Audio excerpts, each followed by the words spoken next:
Paul Gingerich tinha apenas 12 anos quando seu nome chegou às manchetes nacionais, não por um prêmio ou conquista, mas por estar envolvido em algo que parecia um drama policial que deu errado. Em 2010, Paul e seu amigo de 15 anos, Colt Lundy, fizeram um plano. Eles queriam fugir para a Califórnia, mas aos olhos deles, uma pessoa estava no caminho, o padrasto de Colt, Philip Danner. Paul não foi quem puxou o gatilho, mas sabia o que iria acontecer. Eles planejaram tudo juntos, e Paul estava na sala quando tudo aconteceu. Ele até ajudou a abrir o cofre da arma. Quando o homem estava sentado em sua poltrona, assistindo TV, Colt entrou e atirou 3 vezes. Paul não tentou impedir. Foi isso que o fez ser rotulado como cúmplice de assassinato. Não foi uma briga no calor do momento. Foi premeditada, escrita, discutida em textos e cadernos. Para alguém que mal havia entrado no ensino fundamental, Paul havia entrado em um mundo que a maioria dos adultos não conseguia imaginar. Quando a polícia os pegou poucas horas depois, não era um caso difícil de desvendar. Os meninos confessaram. O tribunal não teve dúvidas de que Paul entendia o que estava fazendo. E foi isso que mudou tudo. Ele foi julgado como adulto, um dos mais jovens da história do Celestetaniwa, condenado a 25 anos. Isso significou crescer atrás das grades, perdendo o ensino médio, as férias e a vida fora dos muros de cimento. Mais tarde, Indiana mudou suas leis após o caso de Paul, permitindo mais flexibilidade na forma como adolescentes são sentenciados. Paul finalmente teve uma segunda chance. Ele foi libertado após cumprir cerca de 8 anos. Agora ele fala publicamente sobre as escolhas que mudaram sua vida, mas aquele momento na sala de estar, onde um menino assistiu a algo tão definitivo acontecer e deixou que isso acontecesse, ainda define quantas pessoas o veem. Um garoto de 12 anos que cruzou uma linha que a maioria dos adultos jamais cruzaria.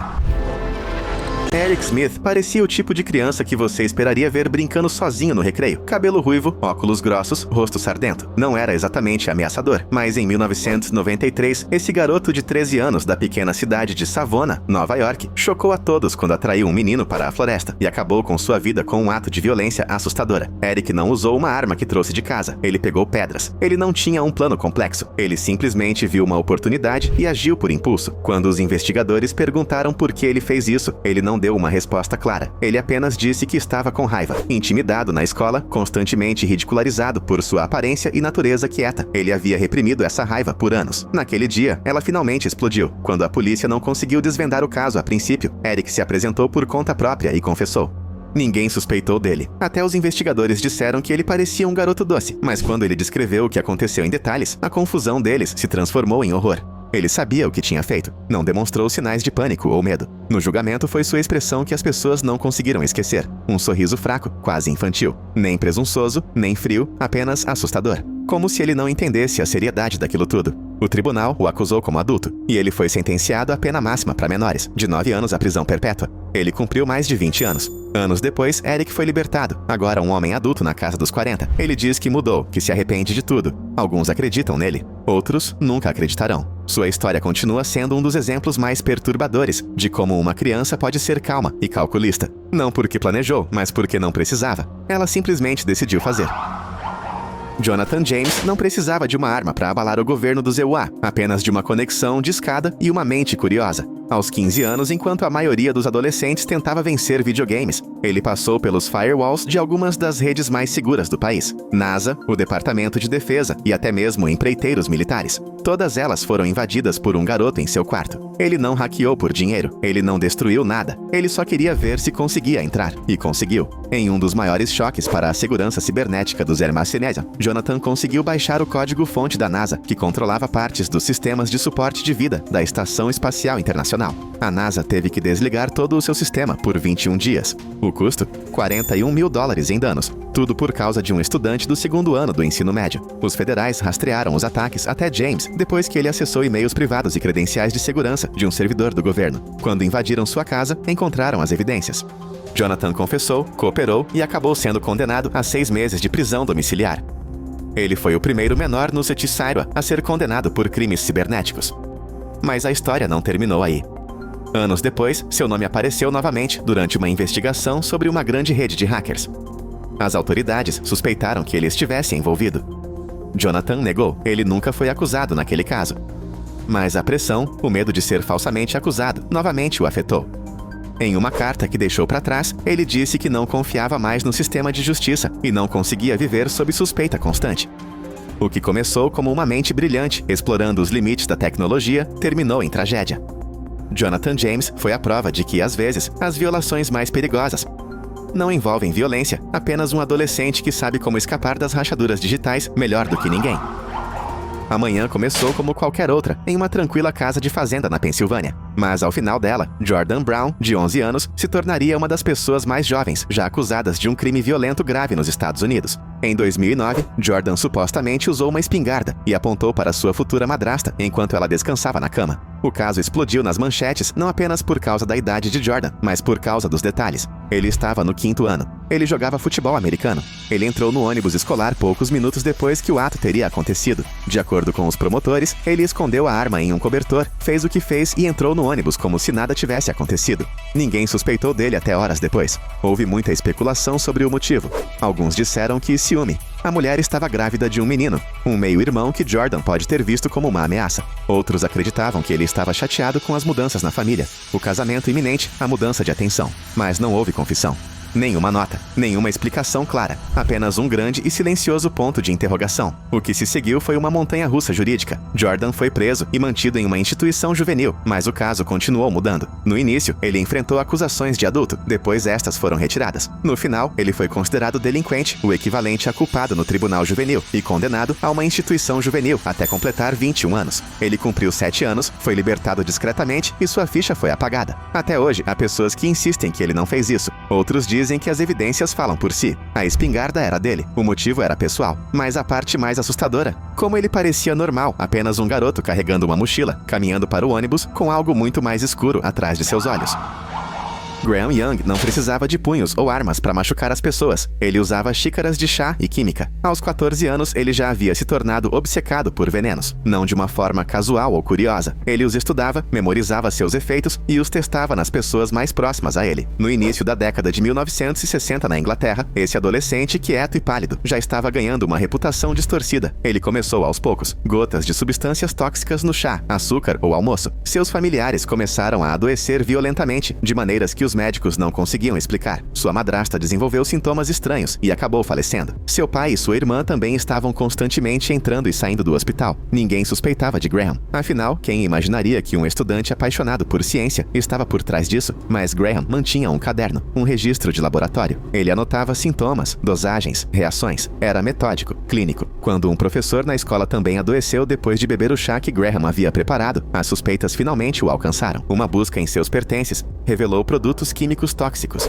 livros sobre compostos letais e aquele diário perturbador. Ele foi preso e enviado para uma instituição psiquiátrica de alta segurança para menores. Mesmo lá, ele continuou fazendo experimentos, supostamente tentando envenenar internos e funcionários. Depois de anos sob custódia, psicólogos alegaram que ele foi reabilitado. Ele foi libertado com pouco mais de 20 anos. O que aconteceu em seguida chocou a Grã-Bretanha novamente. Em poucos meses, as pessoas em seu novo local de trabalho começaram a adoecer. 2 homens morreram. Um desmaiou em sua mesa. Mais uma vez, todos os sinais apontavam para Graham e desta vez não hesitaram em interná-lo para sempre. O caso de Graham Young se tornou um dos mais assustadores da história criminal britânica, não porque ele agiu por raiva ou desespero, mas porque ele tratava o envenenamento como uma aula de ciências. Frio, calculista, controlado. Um adolescente com a mente de um químico e o coração de um predador.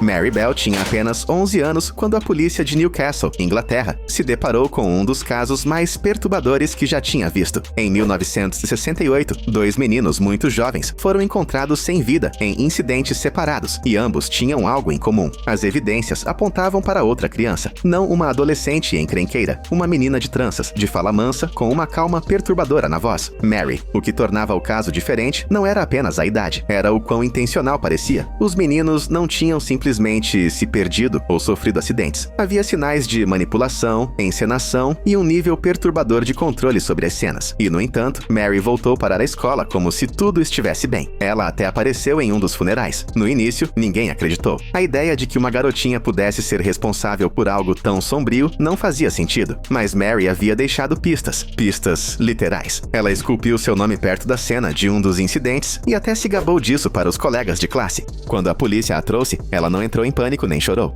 Ela deu respostas estranhas e calmas, como se estivesse falando sobre um filme que tinha visto, não sobre algo que ela fez. Mary cresceu no caos. Sua infância foi cheia de negligência, instabilidade e abuso. Especialistas mais tarde argumentaram que seu ambiente a moldou em alguém que não conseguia entender limites ou consequências. Ela não foi julgada como adulta, mas foi condenada por homicídio culposo e enviada para uma unidade de segurança máxima até seus 20 e poucos anos. Após sua libertação, ela recebeu uma nova identidade e proteção da imprensa. Ela até teve um filho, e essa criança cresceu sem saber quem Mary realmente era, até que a verdade veio à tona anos depois. Sua história continua sendo uma das mais bizarras e perturbadoras da história jurídica britânica. Não por causa de sangue ou violência, mas por causa de quão jovem ela era. 11 anos. E já fazendo jogos mentais que deixavam os profissionais atordoados.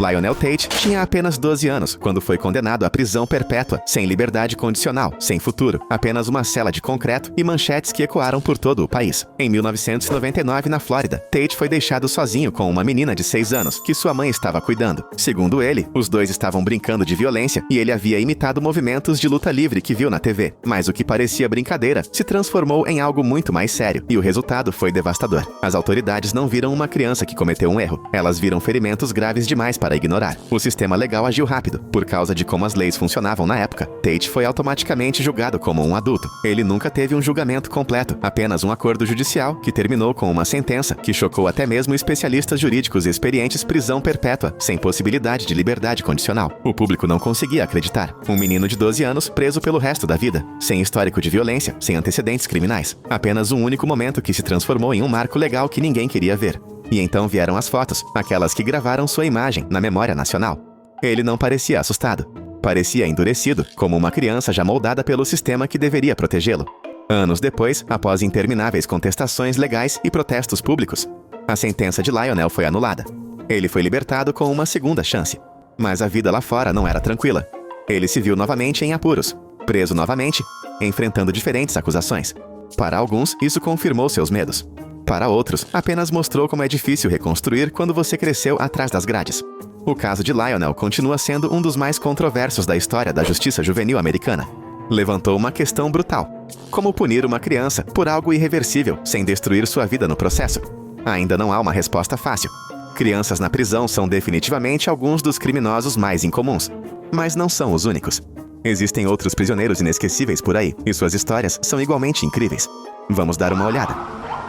Se houvesse um recorde mundial para o artista de fuga mais persistente, Yoshi Shiratori o teria quebrado. Ele não escapou da prisão apenas uma vez. Ele escapou 4 vezes, sem ferramentas de alta tecnologia, sem ajuda externa. Apenas sua própria determinação e, em um caso, uma colher. A vida de Shiratori foi difícil desde o início. Ele foi condenado por roubo e, mais tarde, acusado de um crime mais sério que sempre alegou não ter cometido. Uma vez atrás das grades, os guardas não o trataram exatamente com gentileza. Ele foi espancado, isolado e mantido em condições de congelamento. Mas nada disso o quebrou. O que ele fez foi estudar tudo: a rotina, as fechaduras, até mesmo a ferrugem nas grades. Sua fuga mais famosa aconteceu na prisão de Aomori. Os guardas pensaram que o tinham selado firmemente, mas ao longo dos meses, Yoshi usou uma colher de metal roubada de uma bandeja de refeição para cavar através da estrutura de madeira da saída de ar de sua cela, centímetro por centímetro, todas as noites, sempre devolvendo tudo ao que era antes da inspeção matinal. Quando chegou a hora, ele escapou, escalou o muro e desapareceu na noite. Cada vez que era capturado e jogado em celas mais apertadas e severas, encontrava novas maneiras de enganar o ambiente. Certa vez arrombou uma fechadura usando um pedaço de arame que havia escondido sob uma bandagem. Em outra ocasião, escalou os muros da prisão cobertos de neve, usando apenas as mãos. Os guardas começaram a chamá-lo de fantasma. Com o tempo, as autoridades deixaram de vê-lo como um criminoso e passaram a vê-lo como algo mais: um homem que simplesmente se recusava a ser subjugado. Após sua libertação final, ele viveu tranquilamente, fazendo bicos e evitando problemas.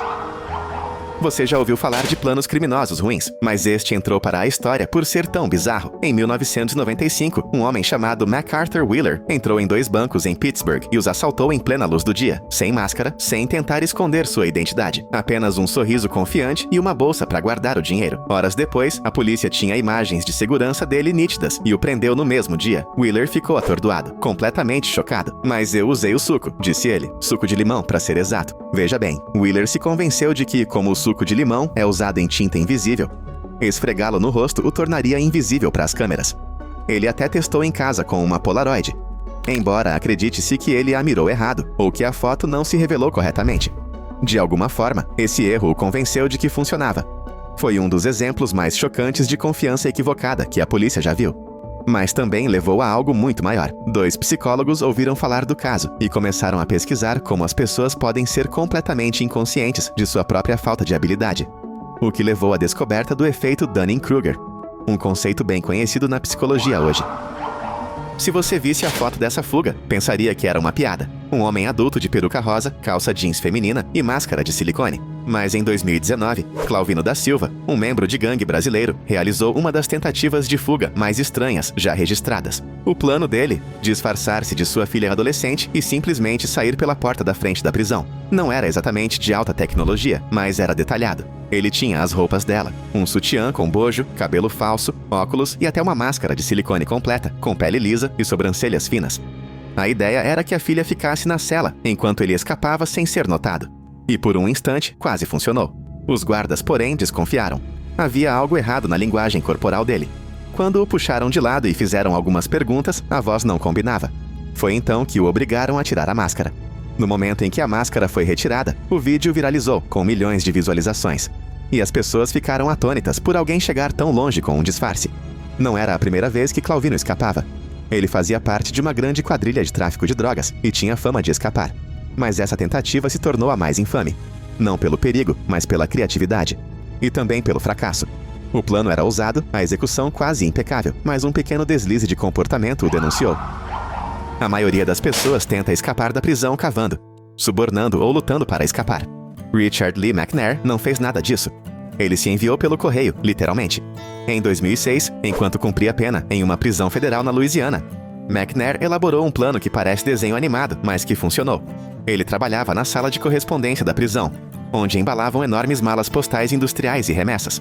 Um dia, enquanto carregava paletes, ele se escondeu dentro de uma caixa especialmente construída. Ele tinha comida, água, um tubo de respiração e um pequeno buraco para ver fora. A caixa foi lacrada e movida com todos os outros pacotes para um caminhão com destino a um armazém fora dos muros da prisão. Assim que o caminhão partiu, McNair abriu a caixa e casualmente saiu. Ele não correu, ele não entrou em pânico. Ele apenas caminhou para a liberdade como se fosse um intervalo de almoço. Não foi nem mesmo sua primeira fuga. Anos antes, ele escapou das algemas usando protetor labial. Outra vez, ele correu para longe da polícia e desapareceu por horas. Mas a façanha da sala de correspondência foi sua obra-prima. Ele acabou sendo pego novamente, é claro, no Canadá, meses depois, vivendo sob um nome falso e sorrindo em entrevistas. As autoridades o descreveram como educado, inteligente e extremamente perigoso. Ele nunca machucou ninguém, mas sua inteligência e atitude calma o tornaram o tipo de detento que mantinha os guardas acordados à noite. Se você o visse na rua, nunca saberia quem ele realmente era. Era esse o ponto. Redouane Faïd, uma criminosa francesa apaixonada por filmes de assalto e com talento para desaparecer, realizou não uma, não duas, mas 3 fugas de alto nível, todas usando disfarces, distrações e táticas cinematográficas que deixaram até agentes penitenciários experientes atordoados. Faïd cresceu nos subúrbios de Paris, onde se tornou obcecado por filmes policiais de Hollywood. Ele não apenas assistiu a Fogo contra Fogo, ele o estudou, palavra por palavra. E quando cometeu assaltos de verdade, copiou detalhes diretamente da tela. Sua primeira grande fuga, em 2013, envolveu explosivos e um carro de fuga escondido. A segunda foi mais sutil, uma distração planejada, um item contrabandeado e uma corrida ousada para a liberdade. Mas a mais ultrajante aconteceu em 2018. Ele estava em uma prisão de segurança máxima, quando cúmplices pousaram um helicóptero no pátio. Sim, um helicóptero de verdade.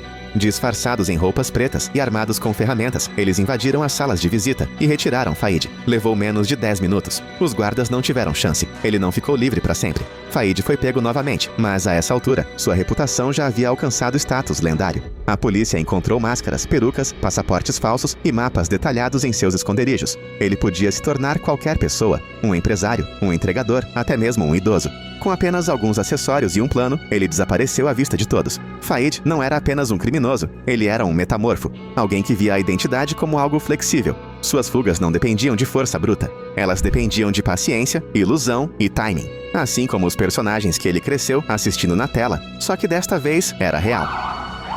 A história de Sherry Papini comoveu os Estados Unidos. Em 2016, ela desapareceu durante uma corrida matinal na Califórnia. Semanas depois, reapareceu machucada, acorrentada e alegando ter sido sequestrada por 2 mulheres. O público entrou em pânico, a polícia lançou uma caçada humana em todo o país. Mas anos depois, a verdade veio à tona. Era tudo mentira. Papini estava escondida com um ex-namorado o tempo todo. Ela mesma encenou os ferimentos. Então, inacreditavelmente, após ser exposta e presa, repetiu o padrão com uma nova história. 2 vezes. Seu motivo? Atenção, dinheiro, simpatia ou talvez os 3. Sherry Papini se tornou um símbolo de mentira envolta em drama. Audrey Marie Healey tinha o dom de se reinventar como uma personagem de romance. Por fora, ela era a esposa sulista perfeita do Alabama, educada, bem vestida e charmosa. Mas por trás daquele sorriso polido, escondia-se um dos criminosos mais manipuladores da história americana. Sua história tem tudo: mentiras, identidades secretas, traição e sim, uma morte falsa. No final da década de 1970, o marido de Audrey adoeceu repentinamente e morreu. Os médicos atribuíram a causa a causas naturais. Então, sua filha também começou a ficar doente. Os mesmos sintomas. Mas, desta vez, um exame de sangue mostrou algo estranho. Altos níveis de arsênico. O caso foi reaberto e os testes revelaram que o marido de Audrey também havia sido envenenado. Ela desapareceu antes que a polícia pudesse prendê-la. Foi aí que as coisas ficaram estranhas. Audrey fugiu por vários estados, assumindo novas identidades, como trocar de roupa. Ela se chamava Robbie Hannon, mudou-se para a Flórida e se casou com um novo homem que não sabia nada sobre seu passado. Mas isso não foi suficiente. Para recomeçar, ela fingiu sua própria morte. Ela disse ao novo marido que tinha uma irmã gêmea, Terry, e então desapareceu. Dias depois, Terry apareceu para confortar o marido enlutado. Era Audrey, de peruca e óculos. O disfarce pode ter funcionado, mas as mentiras começaram a se acumular. Um deslize em sua história, uma assinatura que parecia muito familiar. Eventualmente, as autoridades conectaram os pontos. Ela foi presa e enviada de volta ao Alabama para ser julgada. Ela foi condenada e sentenciada à prisão perpétua por homicídio e tentativa de homicídio. Anos depois, obteve uma breve liberdade condicional por bom comportamento. Mas em vez de ficar na cidade, Audrey fugiu novamente. Foi encontrada em uma vala, com frio e sozinha, após dias fugindo na chuva. Morreu no hospital logo depois. Audrey Marie Healey não usou armas nem ameaças. Ela usou charme, mentiras e uma mala cheia de nomes falsos. Sua história não é apenas estranha, é quase inacreditável. Uma metamorfa na vida real que viveu uma dúzia de vidas, até que a última finalmente a alcançou.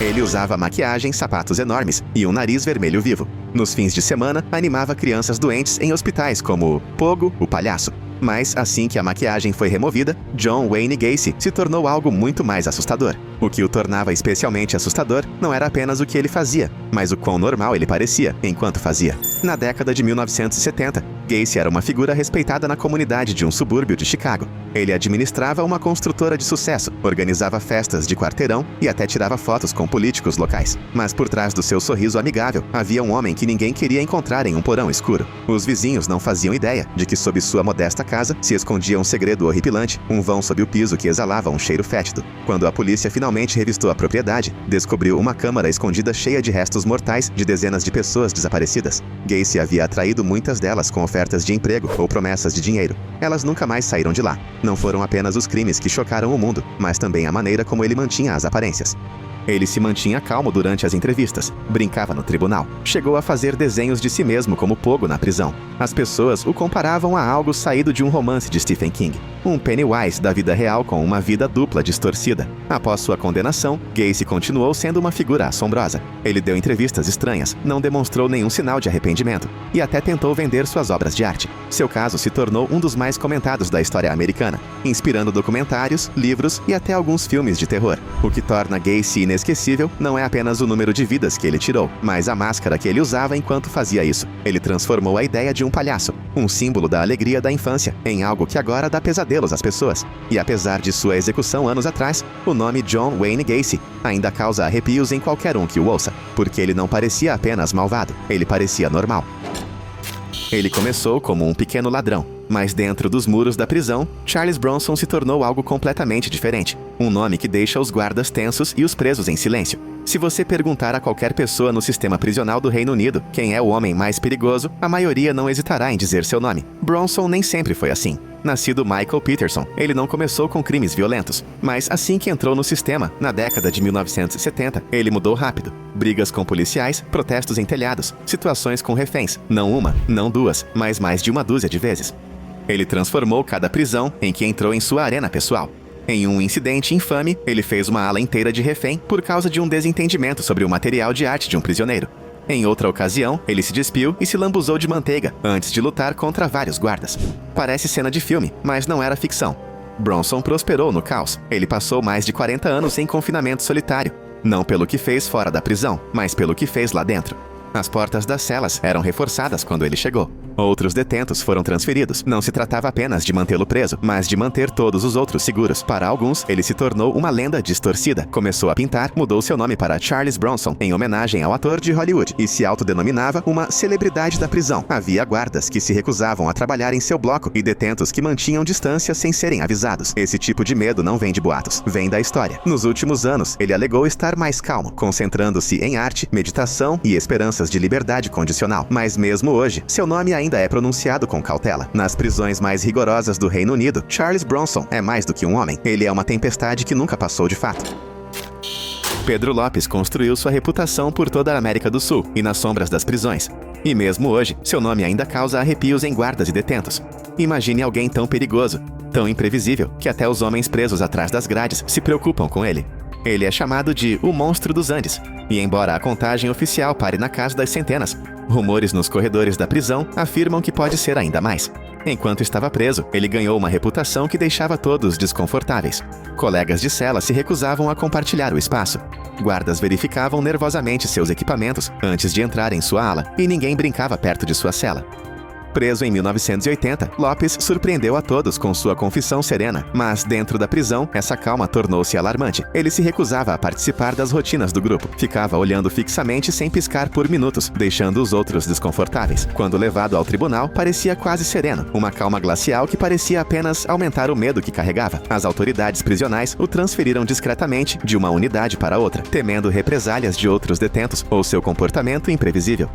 A certa altura, ele desapareceu completamente dos registros públicos. As autoridades o libertaram, oficialmente considerado reabilitado. Mas rumores dizem que foi um erro. Em algum lugar por aí, talvez com um novo nome, ele ainda anda pelas ruas. Sua história inspirou documentários e séries policiais na América Latina. Até os guardas prisionais mais calejados falam dele em voz baixa. Não é apenas o que ele fez, é a maneira como se comportou depois, como um fantasma vivo atrás das grades. E o fato de ninguém saber onde ele está agora. Isso é o suficiente para enviar uma onda de paranoia por qualquer bloco de celas. Porque quando você esteve lá dentro com Pedro Lopes, você não esquece. Nem seus olhos frios, nem o silêncio que o seguiu, nem os rumores sobre o que ele poderia fazer se algum dia escapasse do sistema novamente.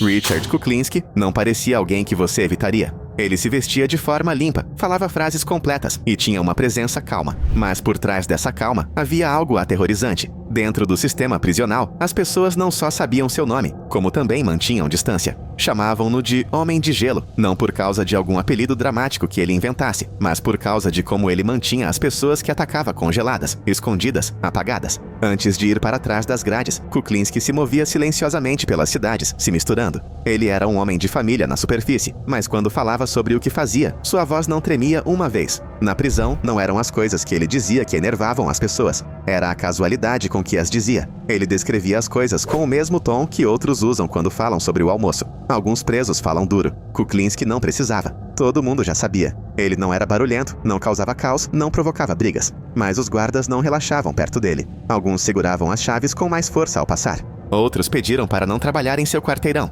Não foi porque ele agiu mal, foi porque ele não precisava. Sua reputação falou por si. Kuklinski disse uma vez que não perdia o sono por nada que tivesse feito. E isso ficou evidente. Suas entrevistas se tornaram virais muito antes das mídias sociais existirem.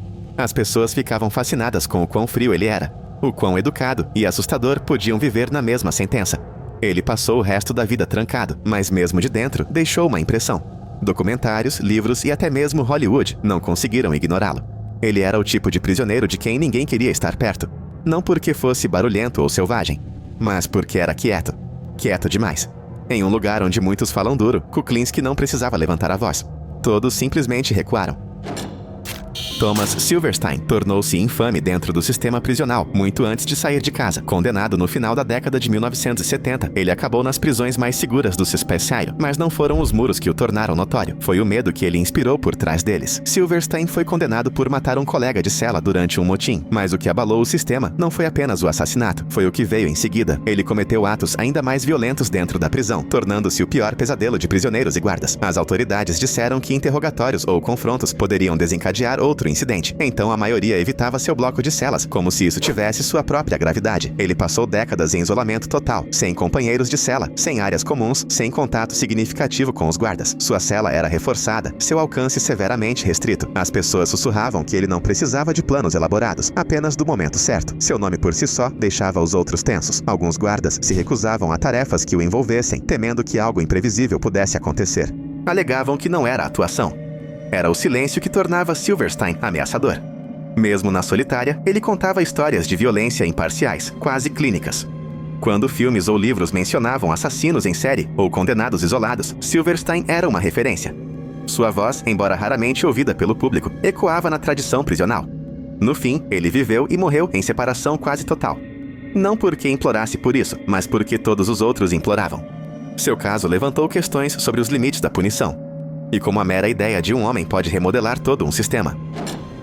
Aileen Wuornos entrou na prisão já infame, a rara assassina em série que confessou que mataria novamente. Mas não foram apenas seus crimes que causaram comoção dentro da prisão, foi sua presença e a maneira como os guardas reagiram quando seu nome foi mencionado. Ao contrário de muitas detentas de alto escalão, ela não uivou nem se enfureceu. Sua reputação vinha da força de suas palavras. Ela falou sem rodeios: "Não me arrependo." Esse tipo de admissão deixava os funcionários inquietos. Eles se perguntavam: o que acontece quando alguém sem medo de morrer atravessa suas paredes? Ela provocou tensões inquietantes entre detentas e guardas. Alguns alegaram que ela mantinha um olhar gélido. Outros disseram que a ouviram recitar versos como diálogos de uma série policial de TV tarde da noite. Houve guardas que pediram transferência em vez de enfrentar a imprevisibilidade ocasional. Não foram explosões ruidosas. Foram momentos isolados de intensidade, de fria determinação. Ainda assim, ela aproveitou ao máximo seu tempo. Ela estudou, fez pesquisas jurídicas e até posou para entrevistas limitadas.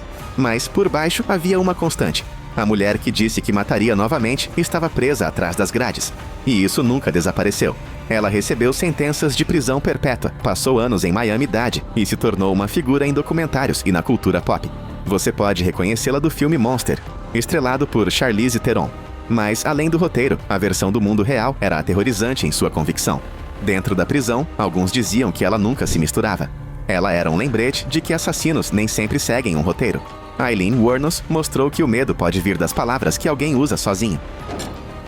No mundo das prisões de alta segurança, existe uma regra tácita: ninguém escapa duas vezes. Joaquim El Chapo Guzmán quebrou essa regra. E quando seu nome apareceu em uma lista de transferência de prisão, a tensão se instalou. Ele não era apenas um prisioneiro, era um enigma que ninguém conseguia resolver por muito tempo. Ele foi capturado pela primeira vez no início da década de 1990. A prisão era segura. Câmeras, torres, isolamento. Mesmo assim, ele desapareceu, supostamente com ajuda e um carrinho de lavanderia. Anos depois, quando foi capturado novamente, a segurança foi reforçada. Uma instalação de alto nível, paredes reforçadas, vigilância ininterrupta. Não importava. Ele desapareceu novamente. Desta vez, através de um túnel cavado com precisão de nível militar, que levava do piso do chuveiro de sua cela ao mundo exterior. Lá dentro, os agentes começaram a duvidar até mesmo das celas mais fortes. Alguns guardas foram transferidos, alguns interrogados, outros discretamente realocados. Ninguém queria ser o próximo de plantão se uma parede rachasse ou um piso cedesse.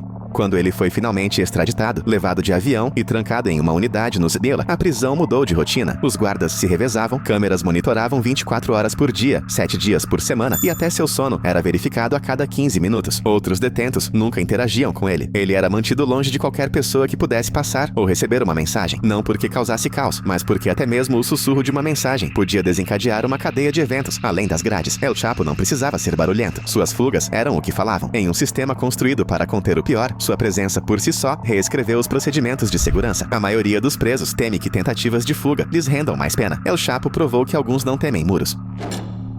Ele tinha 2 metros de altura e pesava 113 quilos. Mas Edmund Kemper não precisava de tamanho para intimidar. Sua inteligência fazia isso por ele. A maioria dos presos fala demais. Kemper falava com cuidado, e quando o fazia, todos ouviam. Ele cometia seus crimes em silêncio, sem grandes perseguições, sem cenas barulhentas. Quando tudo acabou, ele calmamente pegou o telefone e se entregou. Essa calma nunca o abandonou. Atrás das grades, os guardas notaram algo diferente. Ele seguiu as regras.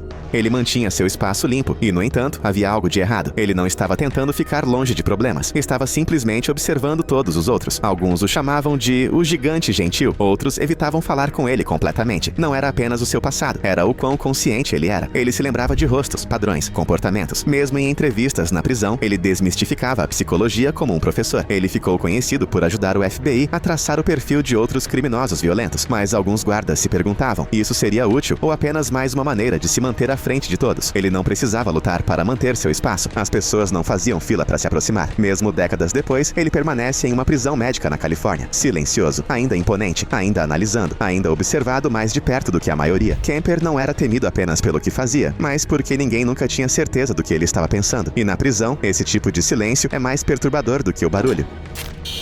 Ele sorria, flertava e fazia piadas suaves na televisão nacional. No final da década de 1970, Rodney Alcala apareceu no The Dating Game e venceu. Os espectadores viam um homem confiante e bonito, com uma atitude encantadora. O que eles não viam era a escuridão que o esperava fora das câmeras. Por trás daquele sorriso, havia um manipulador perigoso. Mesmo antes de sua aparição no game show, Alcala já havia se metido em encrenca mais de uma vez. Mas, de alguma forma, ele continuava passando despercebido. Ele estudava belas artes, agia como um cara normal e frequentemente carregava uma câmera. Ele gostava de dizer que era fotógrafo, mas o que estava naqueles rolos de filme contava uma história muito diferente. Quando ele finalmente foi parar na prisão, a atmosfera mudou. Mesmo lá dentro, Alcala se destacava, não apenas por seus crimes, mas pela calma que demonstrava em relação a eles. Ele não gritava, não se gabava. Ele agia como alguém que não pertencia totalmente atrás das grades, até você ouvir os detalhes. Outros detentos mantinham distância. Alguns o descreviam como intenso sem levantar a voz. Os guardas o tratavam como alguém que entendia mais do que demonstrava. Sua inteligência não era questionada, nem o medo que ele criava ao seu redor. As pessoas não discutiam com Alcala. Elas andavam por toda a sua cela. Sua coleção de fotos, descoberta após sua prisão, chocou os investigadores. Milhares de fotos, muitas ainda não identificadas. Essa obsessão silenciosa por imagem e controle nunca parou, mesmo na prisão. Alcala escrevia memoriais, desafiava o sistema e parecia aproveitar cada momento em que estava sob os holofotes. Sua calma, sua memória afiada, sua completa ausência de emoção, tudo o tornava inquietante. Não era barulhento. Não era agressivo. Apenas sempre calculista. E no sistema prisional, onde a reputação se espalha rápido, isso o tornava um dos homens mais silenciosamente temidos atrás das grades. Alguns prisioneiros fingem remorso. Carl Panzram não se incomodou. Desde o momento em que entrou no sistema, deixou uma coisa clara. Odiava tudo e todos, inclusive a si mesmo. E não se importava que soubessem. Panzram não era conhecido pela sutileza. Admitia tudo sem pestanejar. Os guardas não precisavam adivinhar do que ele era capaz, ele dizia na cara deles. E quando foi preso, ninguém questionou a decisão. Na verdade, eles se perguntavam se as barras de aço eram suficientes. Por dentro, ele era uma tempestade. Resistia à autoridade a todo momento, sabotava as portas das celas e tentava constantemente provocar conflitos. Mas o que realmente aterrorizava as pessoas ao seu redor não era a violência. Era a completa falta de hesitação. Não havia aquecimento, nenhum sinal de alerta, apenas ação. Os colegas de cela lhe davam espaço. Não porque ele fosse o maior, mas porque não brincava. Panzram não estava interessado em alianças, proteção ou em manter a cabeça baixa. Ele não temia punição, e isso o tornava imprevisível.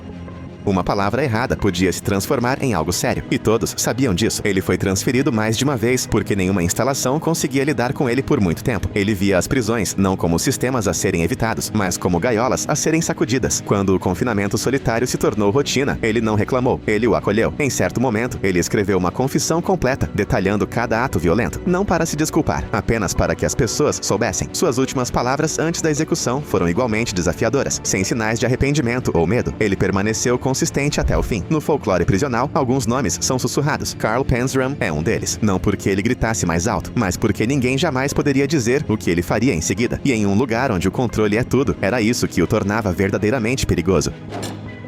Robert Maudsley não precisa levantar a voz. No sistema prisional britânico, seu silêncio diz o suficiente. Os guardas não o tratam como um detento comum, eles o tratam como um aviso. Mesmo agora, décadas depois, ele está preso em uma cela feita sob medida, feita de vidro e aço à prova de balas. Não para escapar, mas para manter todos os outros seguros. Ele não ganhou notoriedade pelo que fez do lado de fora. O que o tornou infame aconteceu a portas trancadas. Maudsley matou outros detentos. Não por pânico, não por raiva. Com precisão calma, 2 vezes. Após o primeiro assassinato, ele foi transferido para uma unidade de alta segurança. Mas mesmo lá não foi o suficiente. Ele conseguiu tirar mais 2 detentos em um único dia. A prisão entrou em lockdown. Os procedimentos mudaram. Daí em diante, Robert Maudsley foi considerado intocável. Desde então, ele passou a maior parte de sua vida na solitária. Sua cela personalizada na prisão de Wakefield foi descrita pela imprensa como uma caixa de vidro, ecoando o tipo de contenção que você esperaria de um vilão de filme.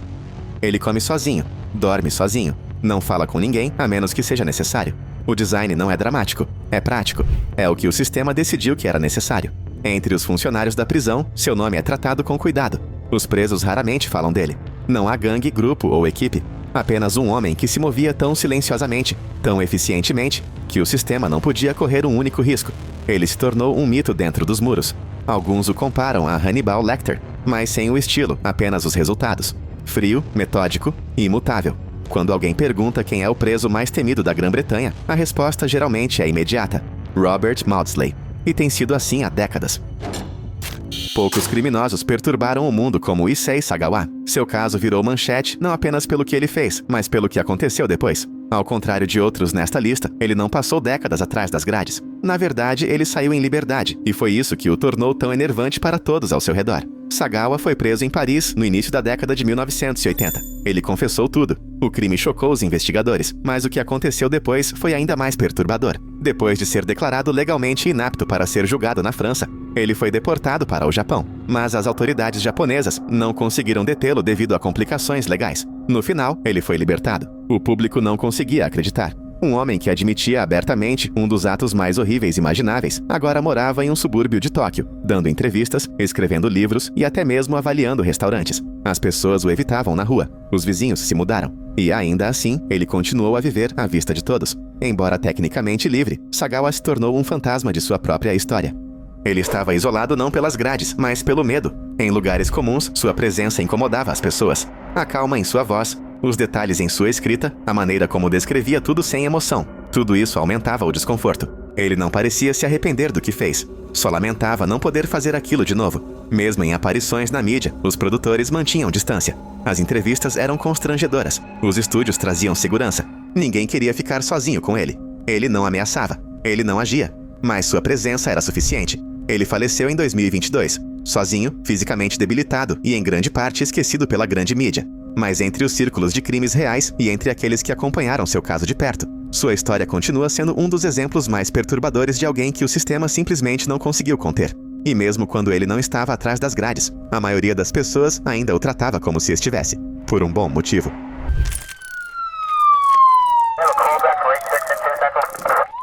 Richard Phillips passou mais tempo na prisão do que qualquer outra pessoa na história americana que foi provada inocente, 45 anos. E isso é mais tempo do que os Beatles existem, e ele nem esperava por isso. Em 1971, Detroit já era uma cidade envolta em tensão. Richard tinha apenas 25 anos, pintando casas para sobreviver. Do nada, a polícia bateu à sua porta. Disseram que ele estava sendo acusado de assassinato. Ele ficou atordoado, pois nem conhecia a vítima. Mas um homem chamado Fred Mitchell disse à polícia que Richard o ajudou a realizar um assalto que terminou em morte. O que o júri não sabia era que Mitchell havia feito um acordo para evitar uma sentença de prisão perpétua. Ele entregou Richard, falsamente, apenas para se salvar. Não havia DNA, impressões digitais, nenhuma evidência física ligando Richard ao crime. Tudo o que o caso tinha era a palavra de um homem, mas isso foi o suficiente. Richard foi condenado à prisão perpétua sem liberdade condicional e desapareceu no sistema prisional, assim sem mais nem menos.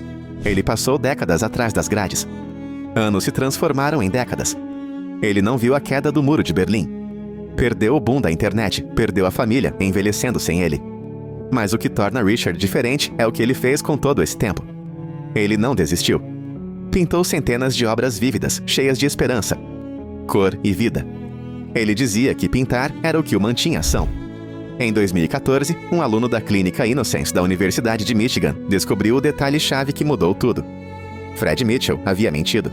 A verdade estava enterrada em arquivos que ninguém jamais verificou. Um homem diferente já havia confessado o assassinato, e Richard nunca estivera presente na cena do crime. Em 2018, Richard finalmente saiu livre. Ele tinha 73 anos. Saiu para um mundo cheio de smartphones, carros elétricos e pessoas que nunca tinham ouvido falar de seu nome. Mas, em vez de amargura, trouxe sua arte. Suas pinturas agora estão penduradas em galerias. Sua história contada ao lado de cada tela. Ele até doou parte dos lucros para ajudar outras pessoas inocentes que ainda estavam atrás das grades. O mais incrível é que ninguém jamais se desculpou em nome do sistema que falhou com ele. E ele nunca deixou que isso o definisse. Como ele disse uma vez, liberdade é a palavra mais bonita da língua inglesa. E depois de 45 anos, ele finalmente conseguiu dizer isso por si mesmo. Andrew White tinha apenas 26 anos quando sua vida parou. Em 1982, ele foi preso em Manchester pelo assassinato de Lorna Bates, uma jovem encontrada em uma área arborizada perto de sua casa. Não havia provas concretas, apenas uma pessoa que disse ter visto alguém semelhante por perto. Isso foi o suficiente para a polícia prendê-lo. Ele passou horas sendo interrogado sozinho, privado de sono e faminto. Mais tarde, ele disse que prometeram que ele poderia ir para casa se simplesmente admitisse. Sob pressão, ele cedeu. Essa suposta confissão se tornou a pedra angular de um caso sem DNA, sem impressões digitais e sem testemunhas reais. O julgamento foi rápido. 2 semanas depois, o júri ouviu sobre sua confissão e deu um veredito de culpado. Os recursos falharam. O sistema não viu razão para questionar como aquelas palavras foram obtidas. White foi condenado à prisão perpétua. Décadas se passaram em silêncio. Andrew entrou com recursos, escreveu para grupos de direitos humanos e até mesmo entrou em contato com o Tribunal Europeu, todos ignorados. Foi somente em 2019, quando a Innocence UK assumiu o caso, que algo mudou. Escondido em um antigo arquivo da polícia, encontraram um casaco da cena do crime que nunca havia sido testado. Uma análise moderna de DNA provou o que Andrew sempre disse: ele não estava lá. Os vestígios correspondiam a outro homem, Paul Henderson, já preso por crimes semelhantes. Henderson morava perto da cena e sabia de detalhes nunca tornados públicos. Em 2021, após 38 anos, Andrew saiu livre. Ele tinha 65 anos. Sua mãe havia morrido no ano anterior, sem nunca saber que ele era inocente. Ele não tinha casa, nem família, apenas liberdade. Hoje ele mora em Manchester, aprendendo a usar um smartphone, pesquisando palavras no Google e descobrindo como existir em um mundo que seguiu em frente sem ele. É assustador e inspirador, disse ele, mas estou vivo e agora ninguém pode tirar isso dele. Em 1984, Daryl Hunt tinha apenas 19 anos quando sua foto chegou às manchetes em Winston-Salem, Carolina do Norte. Um jovem editor de jornal havia sido encontrado morto e a polícia estava sob pressão para solucionar o caso. Hunt, um homem negro, rapidamente se tornou o foco da investigação, apesar da ausência de provas materiais e da ausência de motivo. Ele foi condenado com base no depoimento de testemunhas duvidosas e em uma confissão que nunca foi registrada. Durante anos, Daryl permaneceu preso por algo que não fez, enquanto o verdadeiro agressor permaneceu em liberdade. Mesmo quando os primeiros testes de DNA o descartaram, os promotores insistiram que não provavam nada. Foi somente em 2004, quase 2 décadas depois, que um teste de DNA mais avançado identificou o verdadeiro agressor, um homem chamado Willard Brown, que acabou confessando. Daryl foi libertado no ano seguinte. Quando saiu da prisão, não gritou nem se enfureceu. Tornou-se uma voz. Viajou pelo país falando sobre justiça, perdão e sistemas falidos. Não se consegue justiça, disse ele certa vez, se for invisível. Daryl Hunt não apenas recuperou a liberdade, como deu a outros motivos para acreditar que também poderiam recuperá-la. Então, Thomas Raynard James não se encaixava no perfil. Em 1990, ele foi preso em Miami por um assassinato ocorrido durante um assalto a uma casa. O único problema, o verdadeiro suspeito, tinha exatamente o mesmo nome. E honestamente, ninguém no sistema parecia se importar o suficiente para verificar novamente. Não havia nenhuma evidência forense ligando Thomas ao crime. Mas, sabe, uma formação de quadrilha acabou confundindo as testemunhas, e elas o escolheram apenas porque ele tinha o mesmo nome do homem que estavam procurando. Mesmo quando Thomas insistiu que nunca tinha posto os pés naquele complexo de apartamentos, ele foi condenado e sentenciado à prisão perpétua. Durante anos, ele entrou com recurso após recurso. Mas foi somente em 2021 que uma jornalista da Flórida tropeçou em seu caso e começou a investigar. O que ela encontrou foram apenas documentos absurdos, mostrando que a polícia havia sido avisada, desde o início, de que estava com o homem errado. Em abril de 2022, após 32 anos de prisão, Thomas foi finalmente exonerado. Em entrevistas, ele nunca se manifestou. Eu sabia que era inocente, ele disse. Eu só não sabia se alguém mais se importaria. Foi um erro administrativo, um erro de nome, o tipo de coisa que deveria ter sido consertada em minutos. Em vez disso, roubou uma vida inteira. Anthony Ray Hinton trabalhava em um armazém no Alabama quando foi preso em 1985. A polícia disse que ele havia cometido 2 assassinatos em roubos separados. A prova? Um revólver encontrado na casa de sua mãe, sem contar que não disparava há anos. Todo o caso do Estado dependia inteiramente desses supostos especialistas em balística. Eles alegaram que as balas da cena do crime correspondiam à arma antiga. Anthony, que nunca havia sido preso antes, foi condenado e sentenciado à morte. Por 30 anos, ele ficou no corredor da morte, sozinho em uma cela de 1,5 metros por 2 metros. Nos primeiros 15 anos, ninguém ouviu. Mas quando a Equal Justice Initiative assumiu seu caso, eles trouxeram os melhores especialistas forenses, que concordaram que as balas não poderiam ter vindo daquela arma. Nem perto disso. Em 2015, a Suprema Corte finalmente ordenou sua libertação. Ele saiu sorrindo com os braços estendidos e disse: "O sol brilha." Mais tarde, ele escreveu um livro com esse nome. E esse livro, uma história de sobrevivência, humor e esperança, tornou-se leitura obrigatória em escolas de todo o país. O caso de Anthony mostra como uma opinião equivocada, um teste preguiçoso, pode quase matar um homem inocente. E ainda assim, ele perdoou. Ódio, ele diz, não tira você da prisão. O amor, sim.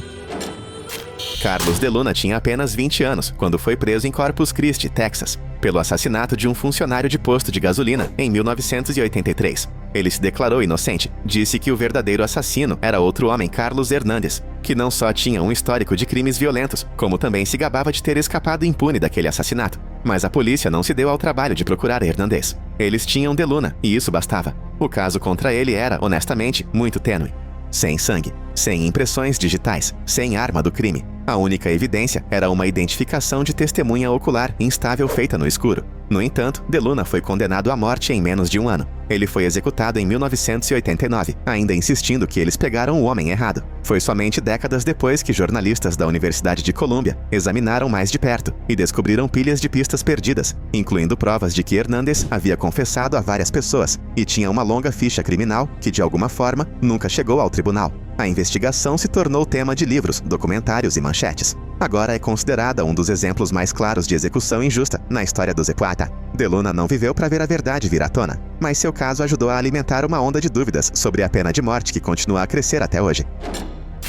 Ronnie Long passou mais tempo atrás das grades do que algumas pessoas passam na Terra antes de se aposentarem. Em 1976, ele foi condenado por um crime que não cometeu em Concord, Carolina do Norte, e permaneceu preso por 44 anos. Não havia nenhuma prova física que o ligasse ao crime. Na verdade, muitas das evidências coletadas, impressões digitais, amostras de cabelo e até mesmo sêmen, apontavam para longe dele, mas nenhuma delas chegou à defesa. O júri nunca ouviu falar de nada disso. Ronnie era negro, o júri era todo branco e a polícia estava sob pressão. Essa combinação levou a uma das injustiças mais duradouras da história jurídica moderna dos Estados Unidos. Década após década, Ronnie entrou com recursos. Ele nunca confessou, nunca parou de lutar, mesmo quando os conselhos de liberdade condicional lhe disseram para mostrar remorso, para ter uma chance de liberdade. Mas ele não se desculparia por algo que não fez. Então, em 2020, um tribunal federal finalmente admitiu que o que deveria ter sido uma evidência óbvia havia sido ocultado, seu julgamento foi injusto e a justiça havia sido negada. Ronnie foi libertado após 16 mil dias de prisão.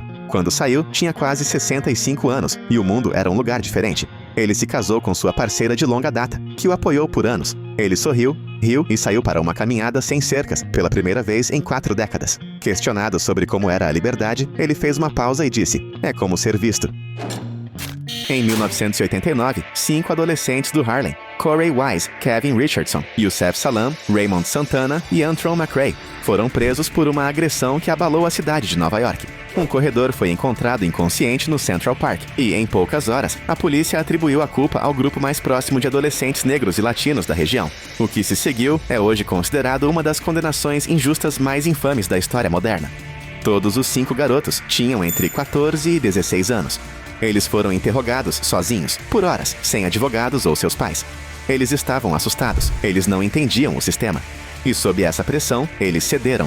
Confissões forçadas foram gravadas, cheias de contradições e fatos omitidos, mas isso não importava. Os promotores as aceitaram de qualquer maneira. Não havia nenhuma evidência física conectando os garotos ao crime. Suas histórias não coincidiam. O DNA da cena não pertencia a nenhum deles. Mas a cidade precisava de alguém para culpar. A mídia os chamou de alcateia. As manchetes os pintaram como monstros. E os jurados acreditaram na narrativa. Todos os 5 foram condenados. Eles cumpriram entre 6 e 13 anos antes que a verdade finalmente viesse à tona. Em 2002, um homem chamado Matias Reis, já cumprindo pena perpétua, confessou o ataque.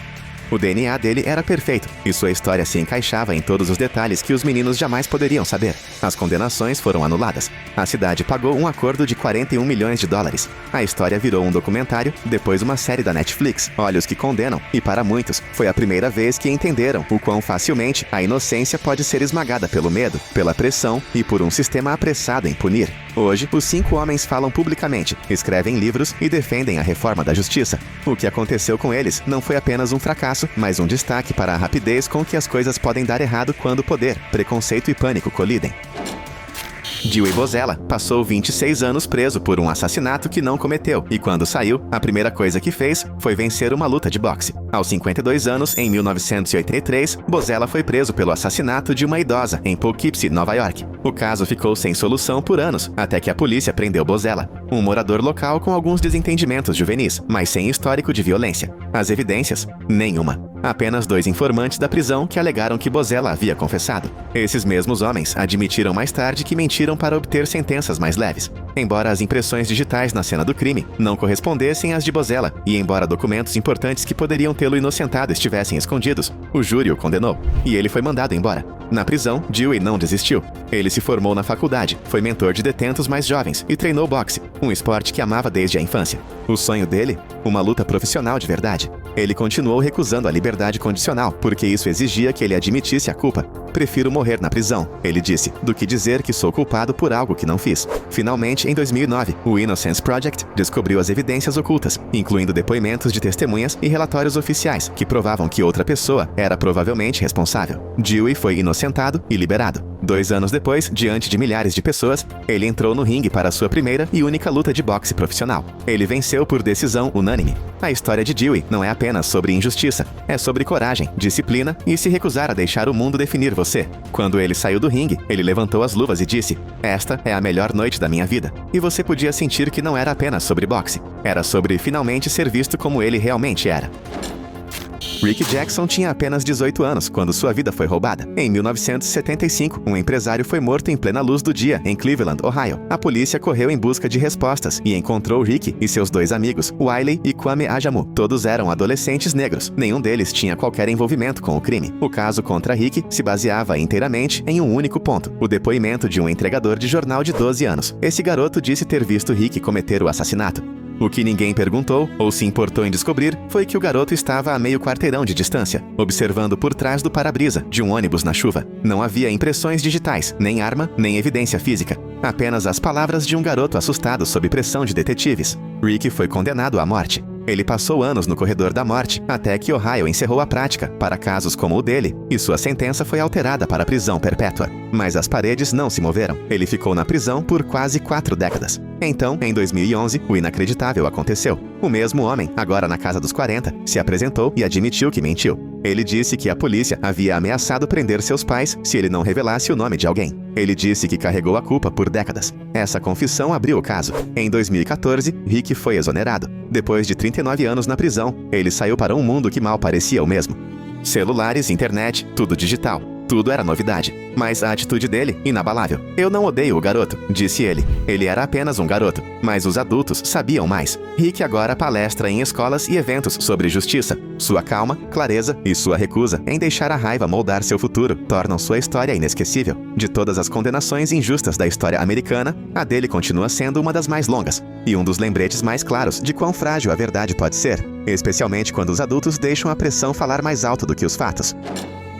Na manhã do seu primeiro dia no último ano, Marty Tankleff, de 17 anos, encontrou sua mãe morta e seu pai quase morto em sua casa em Long Island. Ele fez o que qualquer um faria. Ligou para o 911, tentou ajudar e esperou por respostas. Mas em poucas horas, a polícia decidiu que Marty tinha feito isso. Disseram a ele que seu pai tinha morrido uma mentira e pressionaram até que o adolescente começou a duvidar de si mesmo. Disseram que talvez ele tivesse desmaiado. Talvez ele não se lembrasse de ter feito isso. Sob pressão, Marty disse coisas que pareciam confissões, mas não eram. Ainda assim, foi o suficiente. Ele foi acusado de duplo homicídio. No julgamento, os promotores o retrataram como um garoto rico e mimado que surtava. Eles ignoraram outros suspeitos, incluindo um sócio do pai de Marty, que lhe devia muito dinheiro. O júri o condenou. Marty foi sentenciado a 50 anos de prisão perpétua, mas Marty se recusou a desaparecer. Da prisão, ele pesquisou direito, escreveu cartas e encontrou aliados.